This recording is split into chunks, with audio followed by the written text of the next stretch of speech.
for some little bit of showbiz sparkle from The Sun on Sunday. It's Hannah Hope. Hello. Hello, showbiz editor of Sun on Sunday. Indeed, thank absolutely. You. So thank you for coming in to give us a bit of showbiz for tomorrow. And I know that you like to give us all the scoops in your column. Where do we start? So let's start with Corrie. So Corrie. EastEnders was obviously one of the top-watched TV shows over Christmas. Big crisis. I know you're a big fan. I love EastEnders. What did you think? There was a big Christmas shock, wasn't there? Christmas murder. There we go, yeah. Again. We like that about EastEnders. You can always It must be the most dangerous square in London. It's another murder at Christmas. Who doesn't like a murder and a bludgeoning at Christmas? Spend time with my family and you like it more. And but it was a good episode, and they'd actually flashed forwarded to the episode. So in February there was an episode, and it was a really good episode. And then at the end of it, they flash forwarded 10 months later to Christmas Day to someone dead on the pub floor, and the same characters being in there going, "Oh my God, he's dead." And so was none of those actors, had any accidents or passed away or anything? Do you know what I mean? Just because they would have had to have done like body doubles or things. Oh yeah, they but would anyway, have done. that's quite brave of EastEnders to do that. And oh God, you're a ray of sunshine, aren't you? And so then on Christmas Day, it was the episode that revealed what had been teased 10 months previously. Oh, I went scuba diving that day. Oh, did you? See, I was sat at home watching it, lapping it all up. But it did very well. And in fact, but Coronation Street, first time in decades that it wasn't in the top 10. In fact, ITV had a pretty dire Christmas, but Coronation Street got under 2.6 million Which is still a viewers. lot of people, but for Christmas Day, that is disastrous. So when you think about years ago, when a decade ago, it was getting 9 million on Christmas Day. like quadruple that, and 20 million even before then. So I think, and now they've had another blow in that one of their most famous stars, Lisa George, has now plays Beth Tinker. Who plays Beth Tinker has now quit the show after over Simon a decade. Barlow. Yeah, there's Alex Bain who plays Simon Barlow. There's several of them who are now leaving. So is the show in crisis? Potentially, and also there's been lots of criticism about some of the choice comedy, some of the woke storylines. Well, there's you think EastEnders is bad? They've had 4 serial killers on Coronation Street in the last 20 years.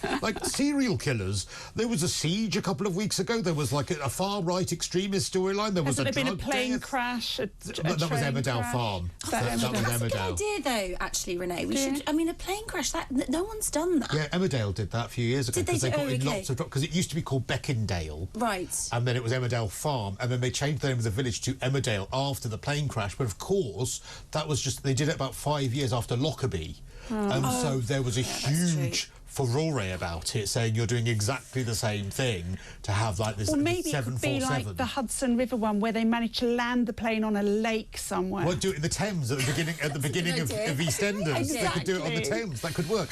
So Corrie is in But there crisis. is some good news for Corrie, actually. So Ken Barlow, played by Bill Roache, who, my 91. estimation, I was going to say he must be about 160 now. 91. That's amazing, isn't it? He's 91. He has just signed another year contract on the show. So he is going to steer the ship into steadier waters, at least for the next years. 4 years. So they must be, perhaps they're listening to all of the criticism about it being so awful and going back to using some of their big hitters. They're like long-term amazing characters rather than, like, you turn it on. I feel like my grandmother when I turn it on because I don't know who anyone is.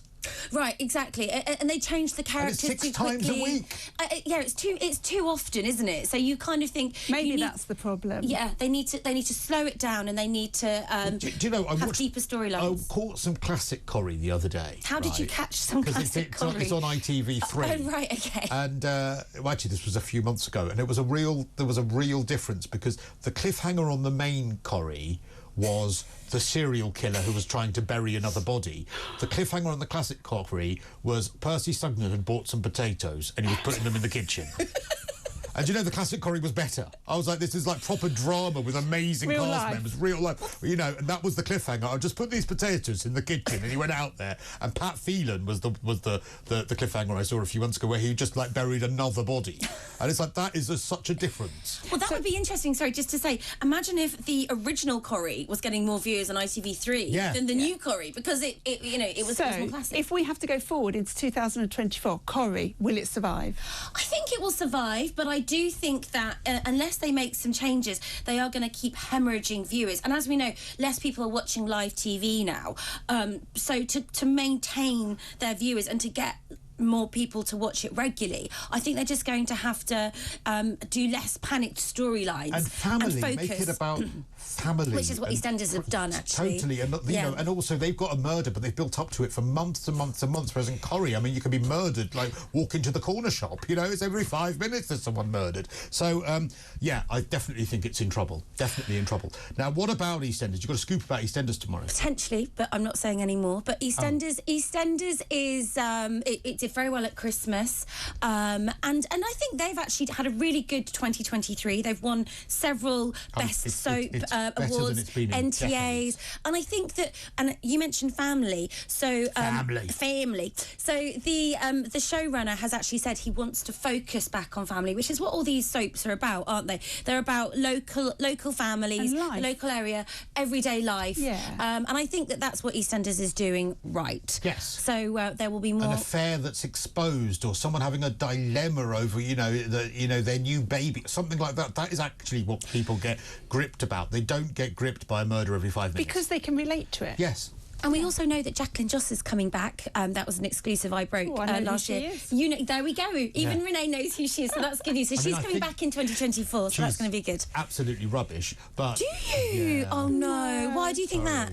I think they killed the wrong Branning. Like her sister Abby was so much better, who was like a Jacqueline's very pretty, though, isn't she? Well, she is, but, you know, I just think that she's a bit... They've got to have some honeys on the square, some Albert Square honeys, that's what I'm going to say. All right. And so speaking of honeys, on Dancing on Ice returns in 3 weeks' time, no, 2 weeks' time. And Holly's going to present it. And Holly is coming back. You're amazed by my knowledge. I'm very impressed. You see, you're better at showbiz than you think you are. You say you don't like it. Well, after weeks and weeks of umming and ahhing, she's coming back. I mean, I can't believe I got a breaking news notification to my phone that Holly Willoughby is returning to present Dancing on Ice. It's been on every single front page, Holly Willoughby. I mean... Do you think that she's quite cleverly upped the ante, though, by keeping everyone hanging for weeks and weeks and weeks? I mean, you should maybe we should all do this in our, in our everyday lives a little bit more. Keep people waiting all too polite. So I know about it because it was on the front page of the Daily Mail every single newspaper. And I just picked it up and I said to my mum, "Oh, she wasn't that traumatised then." Yeah. Well, look, she has to come back to work at some point, and also, let's remember. Dancing on Ice was presented by Holly and Phil. Phil has obviously left after admitting to an affair with a much younger runner. It was unwise, but not illegal. There we go. Famous words now. That should be on a T-shirt, if you ask me.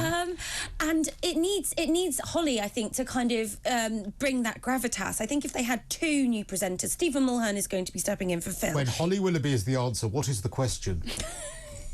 That is, I mean, I don't get it. It just seems like a nice lady, but I don't get it. I think people feel safe in her hands, put it that way. I think she's a safe presenter. She's experienced. Yeah. She's smiley. She brings a certain airiness and light to the screen. And I think that's what Dancing on Ice needs. But do people believe it, or do they think that she is a ruthless operator? Well, that's the danger now, isn't it? I think time will tell. She'll make her comeback, and time will tell if they trust that. I mean, Phillip Schofield hadn't even finished that statement before his number was deleted from her phone.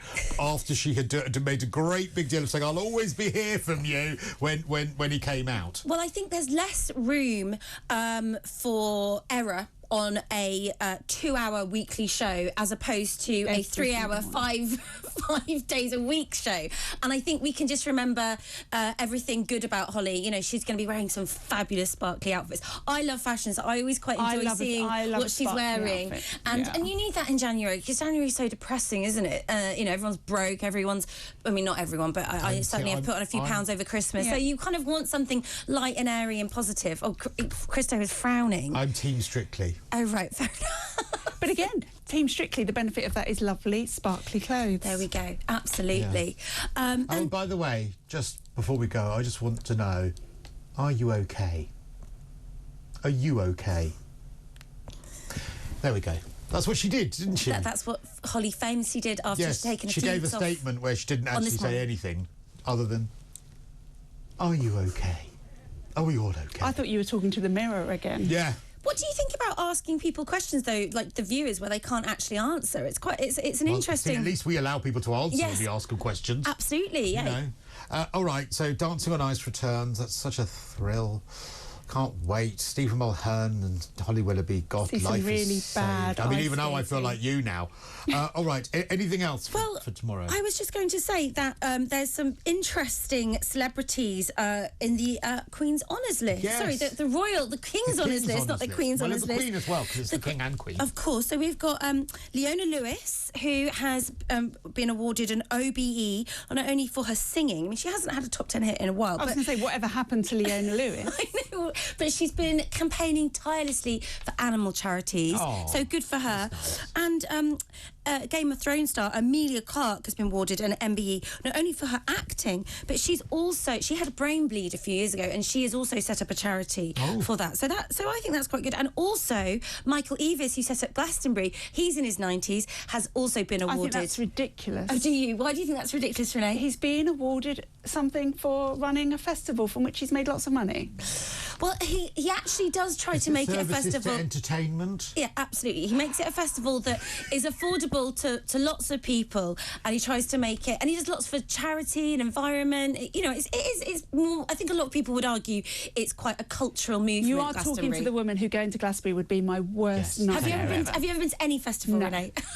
I've gone if to it hasn't got a plug, I'm not going. You can go glamping. Maybe that should be a social experiment that we do next year. talkTV should definitely do that. Glamping. That's Send Renee glamping? Yes. Contradiction into. There's no such thing as glamping. I agree. That's like a positive punch in the face. Yes. You know, there is no such thing. He's right. All right. Anyone else that you know? Tony Blackburn, he got one. Tony Peter Blackburn. Shilton. Now, I think this is going to be interesting for a lot of people. Great British Bake Off star Paul Hollywood has been awarded an MBE. What's that? Services to relationships. Services to entertainment. His ex-wife didn't nominate him. Well, this is the thing. I mean, he's been as famous almost for his reviews on baking as he has been for his love life. Wayne says, why has Paul Hollywood got one for making kids fat? That's strange. I don't know if we can completely blame Paul Hollywood for making kids. I don't think we can either. Well, I mean, he has, you know, I think we come back to parenting. Baking. He does encourage baking. The abuse of baking. Where's Alison Hammond's one? Oh, do you think she deserves one? She does. We must protect her at all costs. Do you think that next? So apparently, you can obtain an MBE or an OBE if you nominate people. So yes. I wonder if we could nominate, each other. Well, should we all try and nominate you next year? I would be just very happy to receive any honour because then I would stop being... What services have you given and to who? Broadcasting. Oh, sorry. Thank you.